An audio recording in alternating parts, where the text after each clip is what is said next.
Les députés du parti Move Forward annoncent la formation d'un nouveau parti politique.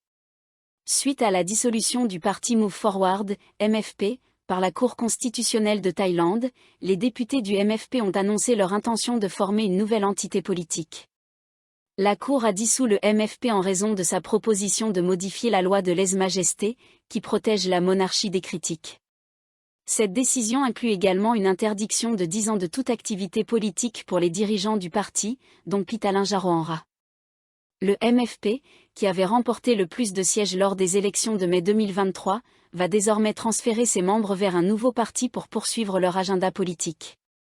Le nouveau parti utilisera l'infrastructure du Tinkakao Chaovile Party pour faciliter la transition. Pitalin Djaroenra a exprimé sa détermination à soutenir ses collègues et à continuer leur mission de réforme du pays, Malemel, Thaï Ankiré. Réaction à la dissolution du MFP. La dissolution du MFP a suscité des critiques importantes, tant au niveau national qu'international.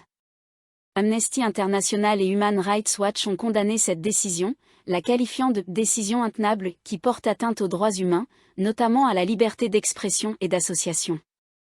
Ces organisations ont souligné que la loi de lèse-majesté a été utilisée pour réprimer la dissidence et criminaliser l'activisme pacifique. Cette décision est perçue comme faisant partie d'un schéma plus large de dissolution des partis d'opposition, avec des exemples précédents incluant le parti Thai Raksat Chart en 2019 et le parti Future Forward en 2020, Amnesty International, Human Rights Watch, Thaï Ankiré. Une statue de Bouddha de 300 ans révèle un noyau ancien.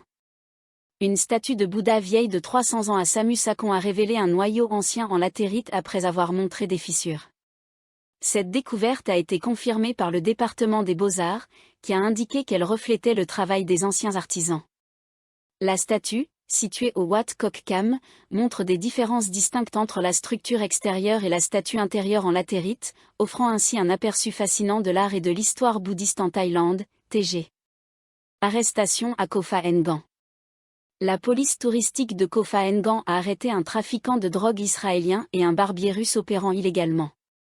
Cette opération fait suite à de nombreuses plaintes de locaux concernant des activités illégales de la part de ressortissants étrangers sur l'île. Les autorités continuent de renforcer les contrôles pour maintenir l'ordre et la sécurité dans cette destination touristique populaire. Les 2 individus ont été placés en détention et feront face à des charges criminelles, TG. Suspension des frais de location pour les petits commerces. Le ministère du Commerce a annoncé la suspension des frais de location mensuels pour plus de 2000 stands de nourriture et de biens pendant 3 mois. Cette mesure fait partie des efforts de relance économique du gouvernement pour soutenir les petites entreprises et alléger leur fardeau financier en cette période économique difficile.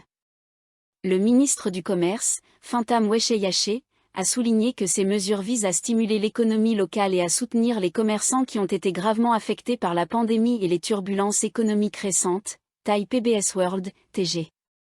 Pour plus de détails, vous pouvez consulter les sites du Bangkok Post, de Thai PBS World, et de The TG.